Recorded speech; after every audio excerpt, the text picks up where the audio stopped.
Welcome! Today we're digging into the new rules of company reporting. And trust me, it's a bigger deal than it sounds, because we're talking about a massive shift in how we figure out what a company is really worth.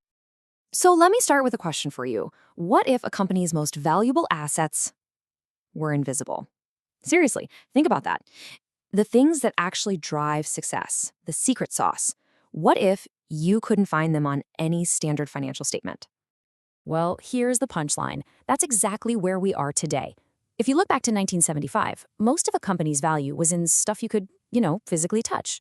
Buildings, machines, inventory. But today, the whole game has been flipped on its head. A staggering 80% of a company's value is now tied up in these invisible, intangible assets. We're talking brand reputation, customer data, patents. And that creates a huge, huge problem for an accounting system that was basically built for the industrial age.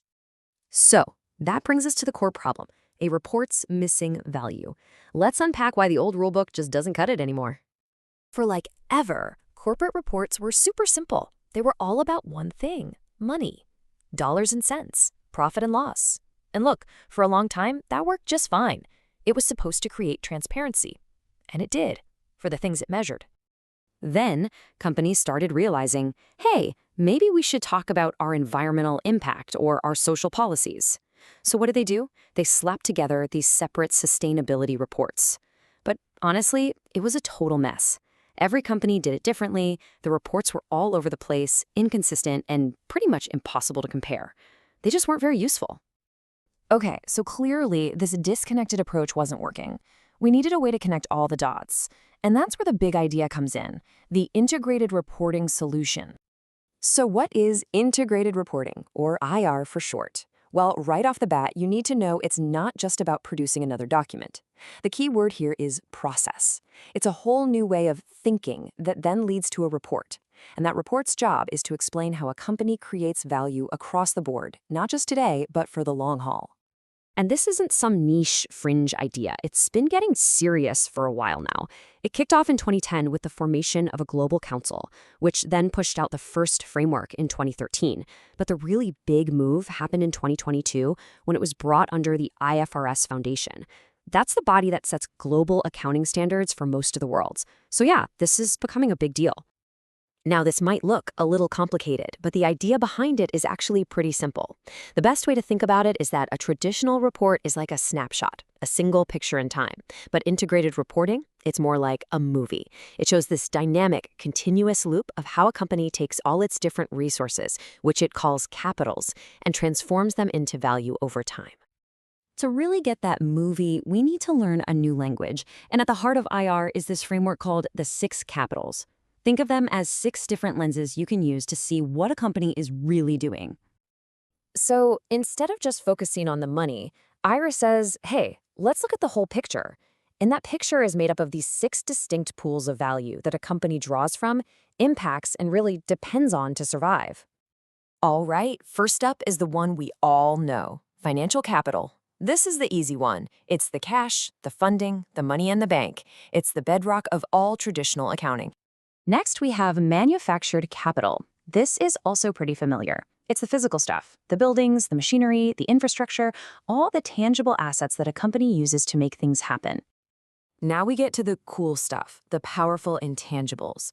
Intellectual capital is all that knowledge that's locked inside an organization. We're talking patents, copyrights, proprietary software, all the secret recipes that give a company its edge. Then there is human capital, and this is so much more than just a headcount. It's the skills, the experience, the creativity, and even the motivation of your team. It's the collective brainpower that can actually execute on a strategy. Number 5 is social and relationship capital. This is all about the strength of a company's network. Think about its brand, its reputation, its relationships with customers and suppliers. It's that unspoken social license to operate, basically the trust it's earned from everyone. And finally, we have natural capital. This is a game changer. It reframes our environment, the air, water, land, and minerals, as a critical stock of resources that a company relies on. It forces you to see environmental impact not as some externality, but as a core business issue. Okay, let's bring this down to earth and see how it works in the real world. A company like GE, of course, tracks its financial capital with things like cash flow. But for Coca-Cola, tracking its use of natural capital, like water, is absolutely critical for its survival. Philips can measure its intellectual capital by how much it invests in R&D. And a company like Smithfield keeps an eye on its human capital by tracking things like employees' safety. Now, this all sounds great in theory, right? But shifting an entire company's mindset is, well, it's not easy. So let's get real about the challenges versus the benefits. On the one hand, you've got some serious hurdles. How do you even measure some of this stuff? And how do you make sure the data is actually good? But on the other hand, the potential payoff is huge. The biggest benefit might actually be internal. It forces departments to stop living in their own little worlds and start talking to each other. That leads to smarter decisions and can even lower risk for the entire company. And yep, let's talk about the price tag. This isn't free. You've got to invest in collecting totally new kinds of data, building the systems to handle it, and maybe even hiring people with new skill sets. Plus, you have to get the report verified. And there's always the risk that you might have to disclose something that doesn't look so great. Which brings us to the absolute deal breaker. For any of this to actually work, it has to come from the very top. I'm talking about the CEO and the board of directors. Their support isn't just nice to have, it is absolutely necessary. Without that commitment, it's just not going to happen.